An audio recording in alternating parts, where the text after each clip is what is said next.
ధర్నా చౌక్లో కవిత మాట్లాడుతున్నారు, లైవ్లో చూద్దాం.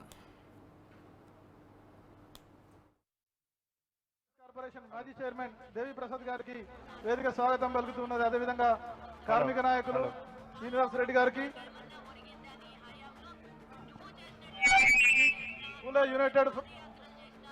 యునైటెడ్ పూలే ఫ్రంట్ కన్వీనర్ శ్రీ గట్టు రామచంద్రుడు అన్న గారికి, అదేవిధంగా విద్యార్థి నాయకులు టిఆర్ఎస్ నాయకులు గెల్లు శ్రీనివాస్ యాదవ్ గారికి, అదేవిధంగా ఆలకుంట హరి గారికి, పీడిఎస్సీ నాయకులు సత్య గౌతమ్ ప్రసాద్ గారికి, అదేవిధంగా కార్యక్రమానికి విచ్చేసిన యువ నాయకులు ముఠా జయ్ గారికి, జగిత్యాల జిల్లా పరిషత్ చైర్మన్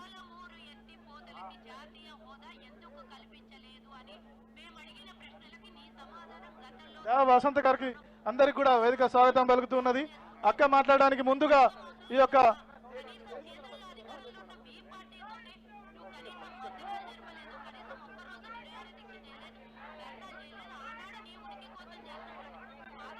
అంబేద్కర్ ఉద్యమానికి కూడా చట్టసభ లోపల అంబేద్కర్ విగ్రహం ఉండాలనే నినాదంతో ఇదే ధర్నా చౌక్ లో తెలంగాణ జాగృతి ఆధ్వర్యంలో ఆ రోజు జరిగినటువంటి కార్యక్రమం ఫలితంగానే ఇవాళ రాష్ట్ర అసెంబ్లీలో అంబేద్కరుడు నిలువెత్తున సగౌరవంగా ఆసీనులై ఉన్నారు. ఇదే ధర్నా చౌక్ లో మహాధర్నాను తెలంగాణ ఉద్యమానికి సంఘీభావంగా ఆ రోజునటువంటి అప్పటి తెలంగాణ జాగృతి నిర్వహించుకుంది. భారత్ జాగృతిగా మారిన తర్వాత దేశ రాజధానిలో మహిళల హక్కుల కోసం నినదిస్తూ మహిళలకు 33% రిజర్వేషన్లు ఇవ్వాలనే నినాదంతో పెద్ద ఎత్తున కవితక్క గారి నాయకత్వంలో ఉద్యమం జరగడం, అది ఈ దేశం లోపల చట్టసభ లోపల మహిళల రిజర్వేషన్లకు ఊపిరిలూదడం మీ అందరికీ తెలిసిన విషయమే. అదే ఉద్యమానికి కొనసాగింపుగా ఈరోజు జరుగుతున్నటువంటి కార్యక్రమానికి మాట్లాడవలసిందిగా భారత జాగృతి అధ్యక్షులు ఎమ్మెల్సీ కవితక్క గారిని సగౌరవంగా కోరుతూ ఉన్నాం.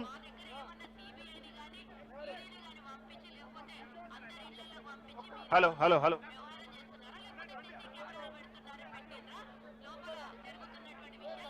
జై తెలంగాణ, జై జాగృతి, జై తెలంగాణ, జై జాగృతి.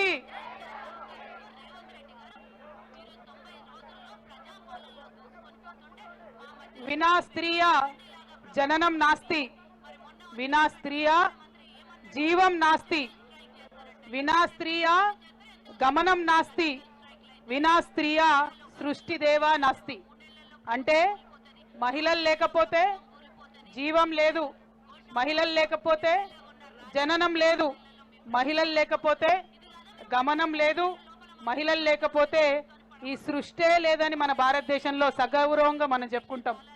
అవతార పురుషుడైనా సరే అమ్మ కడుపున పుట్టాల్సిందే అనేటటువంటి అంశాన్ని మనందరం కూడా గర్వంగా చెప్పుకుంటాం.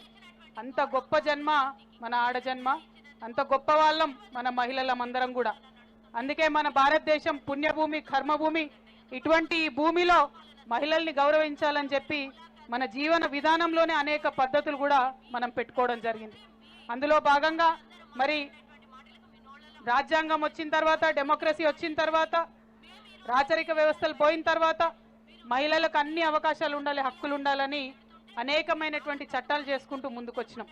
మరి ఆ చట్టాలు రావడానికి ఎంతో మంది మాతృమూర్తులు, ఎంతో మంది స్త్రీమూర్తులు, వాళ్ళ యొక్క త్యాగాలు, వాళ్ళ యొక్క కొట్లాటలు, మన ముందు తరాల వాళ్ళందరి కొట్లాటలతోని ఇవాళ మనందరం ఇక్కడ స్టేజ్ మీద కూర్చునేటటువంటి పరిస్థితికి వచ్చినాం. ఇవాళ మహిళా దినోత్సవం అంటే వాళ్ళందరినీ కూడా ఒకసారి గుర్తు చేసుకోవాలి. మన అమ్మలు, అక్కలు ఎంతో మంది కష్టపడ్డారు కాబట్టే ఇవాళ ఆడబిడ్డలకు చదువుకునే అవకాశం వచ్చింది. వాళ్ళు కష్టపడ్డారు కాబట్టే ఇవాళ మనం ఎన్నో ఉద్యోగాలు చేసుకునే అవకాశం వచ్చింది, మనకు ఓటు హక్కు వచ్చింది. కాబట్టి వాళ్ళ అందరికీ కూడా అంతర్జాతీయ మహిళా దినోత్సవం సందర్భంగా వాళ్ళందరి పోరాట స్ఫూర్తిని గుర్తు చేసుకోవాల్సిందిగా మీ అందరు కూడా నేను విజ్ఞప్తి చేస్తూ ఉన్నాను. మామూలుగా అంతర్జాతీయ మహిళా దినోత్సవం అంటే సంబరాలు చేసుకుంటాం, మనం ఉత్సవాలు చేసుకుంటాం. కానీ ఈసారి పరిస్థితి వేరే రకంగా ఉంది. అంతర్జాతీయ మహిళా దినోత్సవం రోజు కూడా ధర్నా చేసేటటువంటి దౌర్భాగ్యపు స్థితికి ఇవాళ రావడం అన్నది నిజంగా చాలా దారుణమైన విషయం. ఇవాళ ఒక్క పండగ కాదు, 2 పండగలు ఉన్నాయి మనకు. మహాశివరాత్రి కూడా ఇవాళ ఉన్నది. అందరం ఈడనే ఉపవాసం చేస్తున్నాం. మానవ సేవనే మాధవ సేవ అంటాం కదా, ఇక్కడ మహిళలకు సేవ చేసే ప్రయత్నం చేస్తున్నాం. శివరాత్రి ఏం మిస్ అయితలేము. ఇది కూడా దేవుడి సేవ అన్న విషయాన్ని మీరందరూ గమనించాల్సిందిగా నేను కోరుతా ఉన్నాను. మహాశివరాత్రి సందర్భంగా శుభాకాంక్షలు. మహిళా దినోత్సవం సందర్భంగా ఉద్యమాభివందనలు మొదలుగా మీ అందరికీ నేను తెలియజేస్తా ఉన్నాను. మరి ఇవాళ ఇక్కడ ఉన్నటువంటి సందర్భం మీ అందరికీ తెలిసిందే. ఆడబిడ్డలుగా పుట్టినమంటే పుట్టనియరు, కడుపులనే చంపుతారు. పుట్టి బతికి ఎవరైనా బయటకు వస్తే చదువుకొని బయటకు వచ్చిన వాళ్ళు చాలా తక్కువ మంది ఉంటారు. చదువుకొని బయటకు వచ్చిన వాళ్ళల్లో ఉద్యోగాలు చేసేటోళ్ళు ఇంకా తక్కువ మంది ఉంటారు. అన్న సర్కారీ కొలువులు వచ్చేటోళ్ళు ఇంకా తక్కువ మంది ఉంటారు. అయినప్పటికీ బాబాసాహెబ్ అంబేద్కర్ గారు వారి దయతోని ఆనాడు మహిళలందరికీ కూడా మంచి హక్కులు ఆయన ప్రతిపాదించిపోయిండు. తర్వాత మనందరి పోరాటంతో వాటిని సాధించుకున్నాం. 1996లో ఒక జీవో వచ్చింది. ఆనాడు కూడా కాంగ్రెస్ ప్రభుత్వమే ఉన్నది కేంద్రంలో. కానీ మన బిడ్డ పివి నరసింహారావు అక్కడ ప్రధానమంత్రిగా ఉండి 1996లో 33% మనకు మహిళలకు ప్రభుత్వ ఉద్యోగాలలో ఆయన హక్కు కల్పించిపోయినాడు. విద్యలో 33% మనకు హక్కు కల్పించిపోయినాడు, రిజర్వేషన్ ఇచ్చిపోయినాడు. ఆనాటి నుండి ఈనాటి వరకు మరి ప్రభుత్వ ఉద్యోగాలు ఏవొచ్చినా కూడా మహిళలకు 33% కంటిన్యూస్గా మనకు వస్తూ ఉన్నాయి. చదువుకున్నాం, కష్టపడ్డాం. అది తెలంగాణ వచ్చిన తర్వాత ఇంకా పెంచుకున్నాం. తెలంగాణ వచ్చిన తర్వాత ఏం చేసినాం? ఎన్నడూ పోలీస్ శాఖలో మహిళలకు రిజర్వేషన్ లేకుండే, కానీ 33% మహిళలకు పోలీస్ శాఖలో తెలంగాణ వచ్చిన తర్వాతనే పెట్టుకోవడం జరిగింది. అట్లా ఒక్కొక్కటి మార్కెట్ కమిటీలలో ఎన్నడూ ఎంట్రన్స్ లేకుండే మహిళలకు మార్కెట్ కమిటీ చైర్మన్లు వేసుకోవడం, రిజర్వేషన్లు పెట్టుకోవడం తెలంగాణ వచ్చినాకనే చేసుకున్నాం మనం. అట్లా ఒక్కొక్కటి పెంచుకుంటూ పోయినాం. ఇవాళ సగర్వంగా చెప్పుకోవచ్చు, హైదరాబాద్ నడిగడ్డిన ఉస్మానియా యూనివర్సిటీలో 72% ఆడపిల్లలు ఇవాళ చదువుతూ ఉన్నారంటే అది మామూలు విషయం కాదు. ఆడపిల్లలు అవలంబన ఇస్తే, కొంచెం సపోర్ట్ ఇస్తే, కొంచెం మద్దతు ఇస్తే ఎంత ఎత్తుకెదుగుతారనడానికి ఉస్మానియా యూనివర్సిటీలో చదువుకుంటున్నటువంటి ఇలా నా ఆడబిడ్డలే సాక్ష్యం అని చెప్పి తెలియజేస్తా ఉన్నాను. ప్రతి యూనివర్సిటీలో ఇవాళ మహిళల సంఖ్య పెరిగింది. అదనంగా మహిళా హాస్టల్ ఇచ్చేటటువంటి పరిస్థితి మనకు ఆనాడు కేసీఆర్ గారి ప్రభుత్వంలోనే వచ్చింది. అంత పెద్ద ఎత్తున చదువుకుంటున్నాం. మీరు చూస్తారు, ఏ పోటీ పరీక్షలు వచ్చినా సరే ఎంసెట్ల మహిళలే టాప్ ఉంటారు, ఎడ్సెట్ల మహిళలే టాప్ ఉంటారు, ఏదైనా సరే మహిళలే టాప్ ఉంటారు. కొంచెం ఎంకరేజ్మెంట్ చేస్తే మహిళలు ఎంత సాధిస్తారన్నది మనం చూసినాం. మరి ఇట్లా మంచిగా కొనసాగుతున్నది, మహిళాభ్యున్నతి బాగా జరుగుతున్నది. కేసీఆర్ గారు ఉన్నప్పుడు మనం 1,60,000 ఉద్యోగాలకు నోటిఫికేషన్లు వేసుకున్నాం. అందులో పాత పద్ధతి ప్రకారమే 33% మహిళలకు రిజర్వేషన్లు ఇచ్చుకుంటాం ముందుకు పోయినాం. మరి ప్రభుత్వం మారింది, కొత్త ప్రభుత్వం వచ్చింది. జనరల్గా కొత్త ప్రభుత్వం వస్తే పాత ప్రభుత్వంలో ఉన్నటువంటి తప్పుల్ని సరిదిద్దుకొని సరికొత్త పందాలో పోతుందని ఎవరేమైనా అనుకుంటాం. కొన్ని ఏమైనా మిస్టేక్స్ జరిగితే వాటిని తోసుకుంటూ ముందుకు పోయి కొత్త అంశాలు చేర్చుకోవాలని చెప్పి అనుకుంటాం.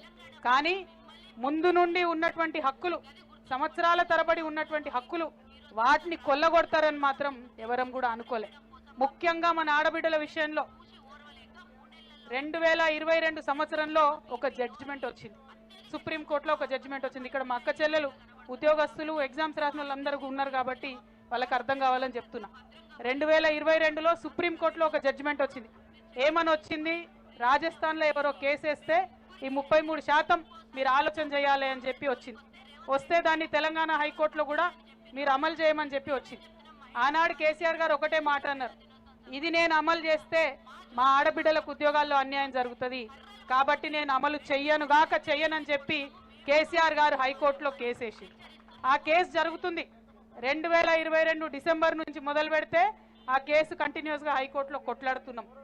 డిసెంబర్ 2023లో కొత్త ప్రభుత్వం వచ్చింది, రేవంత్ రెడ్డి గారి ప్రభుత్వం వచ్చింది. ఆ ప్రభుత్వం వచ్చే ముందు ఆడపిల్లల శవాల మీద పేలాలు ఏరుకొని ఆనాడు పర్సనల్ కారణాలతో చనిపోయినటువంటి ఆడపిల్లల శవాలను కూడా ప్రచారం కోసం వాడుకొని అధికారంలోకి వచ్చినటువంటి ప్రభుత్వం ఈ కాంగ్రెస్ ప్రభుత్వం. మరి వచ్చిన వెంటనే ఏం చేయాలి? వాళ్ళు విద్యార్థులకు అండగా నిలవాలి, ఉద్యోగాలు చేసుకోవాలని ఆడపిల్లలకు అండగా నిలవాలి. నిలబడ్డరా? లేదు. డిసెంబర్లో అధికారంలోకి వస్తే ఫిబ్రవరి 6వ తారీఖు కేసీఆర్ గారు సంవత్సరం నుంచి కొట్లాడుతున్నటువంటి కేసు నుండి ఈ ప్రభుత్వం హైకోర్టులో ఉపసంహరించుకున్నది. కేసు ఉపసంహరించుకొని ఆడపిల్లలకు వ్యతిరేకంగా జీవో 3 అనేటటువంటి జీవోనిచ్చింది. ఆ జీవో ఇయ్యంగానే చెప్పినాం మేము, ఇది తప్పు, ఇది అన్యాయం. ఈ కొత్తగా మీరు ఇచ్చిన జీవోతోని 33% హక్కు ఎన్నో ఏండ్ల నుంచి మా ఆడబిడ్డలకు ఉన్నది, అది పోతుందని చెప్పినాం. వెంటనే నా మీద దాడి, ఏం పని లేదు కవితక్కకు, అంటే ఆడోళ్ళ గురించి మాట్లాడుతుంది అన్నారు. నేనన్నా మేము నిజం చెప్తున్నాం, వాస్తవాలు చెప్తా ఉన్నాం, మీరు ఒక్క నోటిఫికేషన్ ఏదన్నా ఫిల్ చేసినాక సాక్ష్యాలతో సహా రుజువు చేస్తామని చెప్పినాం. ఇంత లోపల 10 రోజులల్లా ఎప్పుడో కేసీఆర్ గారు ఉన్నప్పుడు వేసినటువంటి గురుకుల పరీక్షలు ఆ రిజల్ట్స్ ఇచ్చిండ్రు. అంటే పాత జీవోలో గురుకుల పరీక్షలు అయినాయి, ఆ రిజల్ట్స్కి తీసుకొచ్చి కొత్త జీవో 3 అప్లై చేసిండ్రు. తీస్తే ఏమైంది, అప్లై చేస్తే కేవలం 12% మంది మాత్రమే ఆడపిల్లలకు ఉద్యోగాలు వచ్చినాయి. ఏదైతే మనం భయపడ్డామో జీవో 3 వస్తే ఆడపిల్లలకు ఉద్యోగాల్లో నష్టం జరుగుతుందనే అదే జరిగింది. కాబట్టి వాళ్ళ ప్రభుత్వాన్ని రుజువులతో సహా చూపించి అడుగుతా ఉన్నాం, రేవంత్ రెడ్డి గారు మీరు గురుకులాల్లో నింపినటువంటి ఉద్యోగాలు ఒకసారి చూసుకోండి, మీ అధికారులతో మాట్లాడుకోండి, మీ అడ్వకేట్లతో రివ్యూ చేసుకోండి. 12-13% ఎక్కువ ఇంతవరకు ఆడపిల్లలకు ఉద్యోగాలు రాలే. ఇక ముందు వచ్చేటటువంటి నోటిఫికేషన్లో కూడా వచ్చేటటువంటి ఆస్కారం లేదు. కాబట్టి దయచేసి ఆలోచన చేసి ఈ జీవో 3 రద్దు చేయాలని చెప్పి ముఖ్యమంత్రి గారిని మేము డిమాండ్ చేస్తూ ఉన్నాం. ఈ ముఖ్యమంత్రి గారు వచ్చినప్పుడు చాలా మాటలు చెప్పిండ్రు. ఆయన అడ్వకేటు, నాకే చాలా చట్టాలు తెలుసు అన్నట్టు మాట్లాడతాడు. ఆయన ఓటుకు నోటు అని ఒక కేసులో డైరెక్ట్గా దొరికినటువంటి వ్యక్తి. ఆయన ఏం చేసిండు, ఆ ఓటుకు నోటు కేసు మరి హైకోర్టులో ఓడిపోతే సుప్రీంకోర్టుకు పోతాడు, సుప్రీంకోర్టులో ఏమన్నా ఎదురైతే మళ్ళీ రివ్యూ పిటిషన్ వేసుకుంటాడు, మళ్ళీ ఇంకో కోర్టులో కొట్లాడతాడు, ఇంకో కోర్టులో కొట్లాడతాడు. కానీ మా ఆడపిల్లల కేసు మాత్రం ఎవరిని అడగడు, ఎగ్జామ్ రాసే ఆడపిల్లలను అడగరు, ఆఫీసర్లను అడగరు, ఎవరిని అడగరు, ఇమీడియట్గా విత్డ్రా చేసుకున్నారు. మరి మీ ఓటుకు నేటు కేసు మీద ఉన్న శ్రద్ధ మా ఆడపిల్లల ఉద్యోగాల మీద ఎందుకు లేదని చెప్పి ఇవాళ రేవంత్ రెడ్డి గారిని నేను ప్రశ్నిస్తూ ఉన్నాను.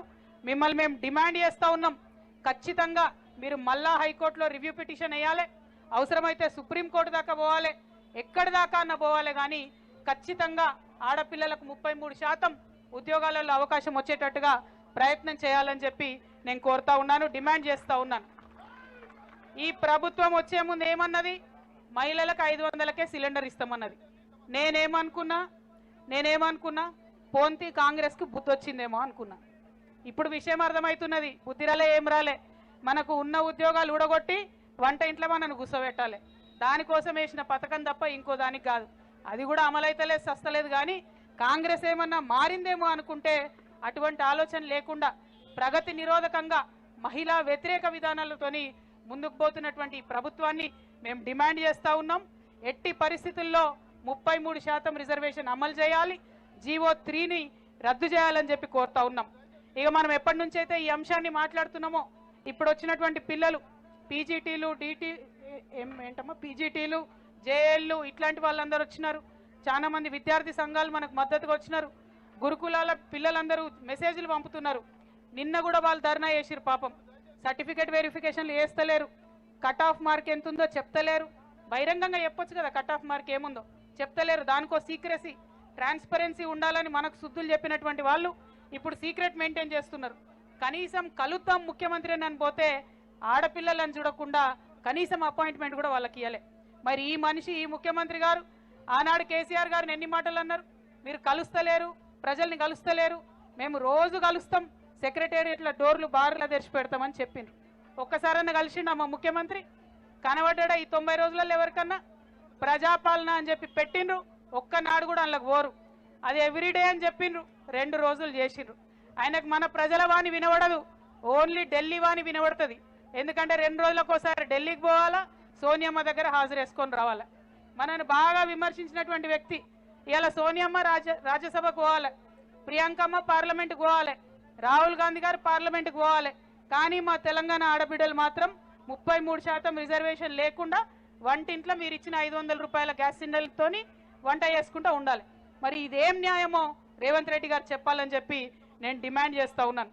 అట్లానే ఈ గురుకుల ఫిల్ చేసేటప్పుడు కనీసం ఫిజికల్లీ హ్యాండిక్యాప్డ్కి సంబంధించి 4%, అది చట్టం ఉంది బాజాప్తా, దాన్ని కూడా పాటించినటువంటి ఈ ప్రభుత్వం నిజంగా సిగ్గు. మీరు కనీసం వికలాంగులకు తోడుంటలేరు, మహిళలకు తోడుంటలేరు. మరి మీరు ఎవరికి తోడుంటారో ఒక్కసారి ప్రజలకు తెలియజేయాలి. అదేవిధంగా మనం చూస్తూ ఉన్నాం, చాలా మంది 108 ఎంప్లాయీస్ మెసేజ్ పెడుతున్నారు, జీతాలు ఇంతవరకు వస్తలేవక్క, 3 నెలలు అయింది వీళ్ళ అధికారంలోకి వచ్చినప్పటి నుంచి అని. ఆశా వర్కర్లు మెసేజ్ పెడుతున్నారు జీతాలు వస్తలేవని, అంగన్వాడీ వర్కర్లు మెసేజ్ పెడుతున్నారు. ఇంకో పక్క రైతుల కష్టాలు మీరు చూస్తూనే ఉన్నారు. కరెంటు పోతున్నది, మళ్ళా అర్ధరాత్రి పొలాలకు పోయిన రైతులు చచ్చిపోయే పరిస్థితి ఉన్నది. కాళేశ్వరంలో నిండు కుండలాగా నీళ్లున్నా కూడా ఆ నీటిని మలిపే తెలివి లేనటువంటి ముఖ్యమంత్రి ఉండడం, జై తెలంగాణ అని ముఖ్యమంత్రి ఉండడం నిజంగా మన దౌర్భాగ్యం అని చెప్పి ఈ సందర్భంగా నేను తెలియజేస్తా ఉన్నాను. రేవంత్ రెడ్డి గారికి మేము హెచ్చరిక చేస్తా ఉన్నాం. అప్పటి మీ కాంగ్రెస్ ప్రభుత్వం హైదరాబాద్ను ఫ్రీ జోన్ చేస్తామంటే అగ్నిగుండమై రగిలి తెలంగాణ ఉద్యమంలో దాన్ని క్యాన్సిల్ చేపించుకున్నాం. ఇవాళ మీరు 33% మహిళలకు ఇవ్వకపోతే ఈ పోరాటం ఇట్లనే కొనసాగిస్తాం. మిమ్మల్ని నిద్రపోనీయం. ఖచ్చితంగా మీరు జీవో3 వెనక్కి తీసుకునే వరకు స్ట్రీట్ ఫైట్ చేస్తాం, అట్లనే లీగల్ ఫైట్ కూడా చేస్తామని చెప్పి మేము హెచ్చరిక చేస్తా ఉన్నాం. ఇంకొక విషయం చెప్పాలి మనం, ఇంకొక విషయం ఆలోచన చేసుకోవాలి మనం. ఏంటిది అది? మనము చాకల ఐలమ్మ వారసులు, మనం రాణి రుద్రమదేవి వారసులం, మనం జయశంకర్ సార్ వారసులం. నీతికి న్యాయానికి కట్టుబడి మాట్లాడేటోళ్ళం.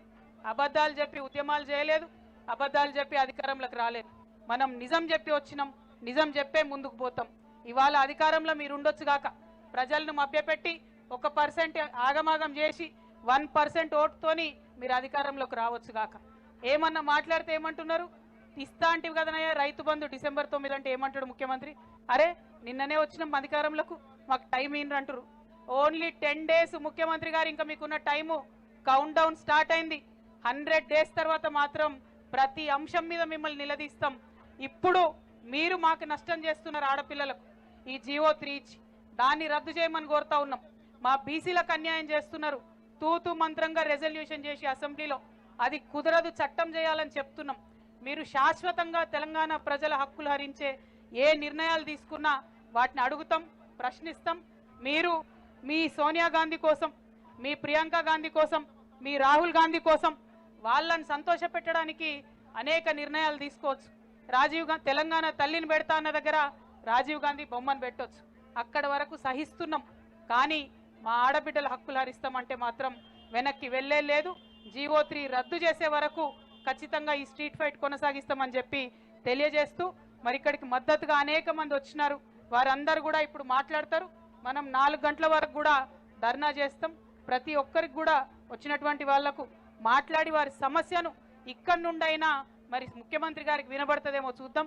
పక్కకే సెక్రటేరియట్ ఉన్నది, రోజు ఉంటా అన్నాడు, ఉన్నాడో లేదో నాకు తెలియదు. ముఖ్యమంత్రి గారు ఆడ కానీ లేడా? ఢిల్లీ పోయిండా? ఢిల్లీలో ఉన్నాడు. ఢిల్లీ దాకా, ఢిల్లీకి వినబడేదాకా మరి గట్టిగా వాయిస్ ఇవ్వవలసిందిగా వచ్చినటువంటి ప్రజా సంఘాలను, విద్యార్థి సంఘాలను అందరినీ కూడా కోరుతూ, మళ్ళీ ఒక్కసారి ఇక్కడికి తరలి వచ్చిన ఆడబిడ్డల్ని, శివరాత్రి అయినా పూజలు ఇడిచిపెట్టుకొని ప్రజాసేవ కోసం వచ్చినటువంటి ఆడబిడ్డలందరినీ కూడా మనస్ఫూర్తిగా మళ్ళొకసారి అభినందిస్తూ, జై తెలంగాణ, జై తెలంగాణ. జీవో3ను వెంటనే, జీవో3ను వెంటనే. మహిళా వ్యతిరేకి కాంగ్రెస్, మహిళా వ్యతిరేకి కాంగ్రెస్, మహిళా వ్యతిరేకి కాంగ్రెస్. జీవో3ను వెంటనే. జై తెలంగాణ. ఎవరు మాట? దేవి ప్రసాద్ అన్న.